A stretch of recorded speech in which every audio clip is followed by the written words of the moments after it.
இந்த blue colour flame கிட்டத்தட்ட மின்னல் மாதிரி இருக்குல்ல, மின்னல், அப்புறம் இந்த வரக்கூடிய இந்த பிளாஸ்மா ஜெட், அதுக்கப்புறமா சன்லேருந்து வரக்கூடிய வெளிச்சம், இது மூணுமே பிளாஸ்மா தான். பிளாஸ்மா கட்டிங்க்கு யூஸ் பண்ணுறது பிளாஸ்மான்றது தெரியும், பட் பிளாஸ்மானா என்னன்றதை வந்து இப்போ பார்ப்போமா.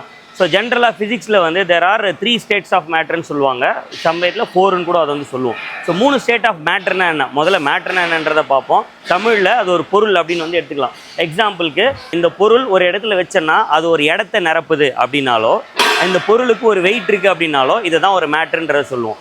3 ஸ்டேஜஸ் ஆஃப் மேட்டர் வந்து என்ன, சாலிடு, லிக்விட் அண்ட் கேஸ். ஒரு ஐஸ் கட்டி இருக்குது, அது சாலிடாக இருக்கும்போது அது சாலிட் ஸ்டேட் ஆஃப் மேட்டர். அதுவே வந்து கொஞ்சம் ஹீட் பண்ண அப்புறமா லிக்விடாக மாறிடும், லிக்விட் ஸ்டேட் ஆஃப் மேட்டர். லிக்விடை ஃபர்தராக ஹீட் பண்ணும்போது ஸ்டீமாவோ கேஸாவோ மாறும்பொழுது அதுதான் வந்து கேஸ் ஸ்டேட் ஆஃப் மேட்டர்னு சொல்லுவாங்க.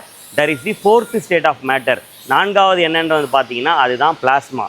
எப்போ ஒரு கேஸை ஃபர்தராக வந்து நம்ம ஹீட் பண்ணுறோம், அதிகமாக ஹீட் பண்ணும்போது அந்த கேஸில் இருக்கக்கூடிய எலக்ட்ரான்ஸ் வந்து பார்த்திங்கன்னா அதுலேருந்து பிரிஞ்சு ஃப்ரீ எலக்ட்ரான்ஸாக மாறும்பொழுது அப்போ நமக்கு கிடைக்கக்கூடியது தான் பிளாஸ்மா. கிட்டத்தட்ட மின்னல், அப்புறமா சூரியன் வரக்கூடிய வெளிச்சம், இதெல்லாம் வந்து இந்த பிளாஸ்மா பேஸ்டாக தான் வந்து ஒர்க் ஆகுது. ஸோ அப்படி ஒரு டெக்னாலஜியை நம்ம கட்டிங்க்கு யூஸ் பண்ணுறது தான் பிளாஸ்மா கட்டிங் நம்ம வந்து சொல்கிறோம். பிளாஸ்மா கட்டிங் எப்படி ஒர்க் ஆகுதுங்கிறத நம்ம இன்னொரு வீடியோவில் பார்ப்போம். Thank you very much.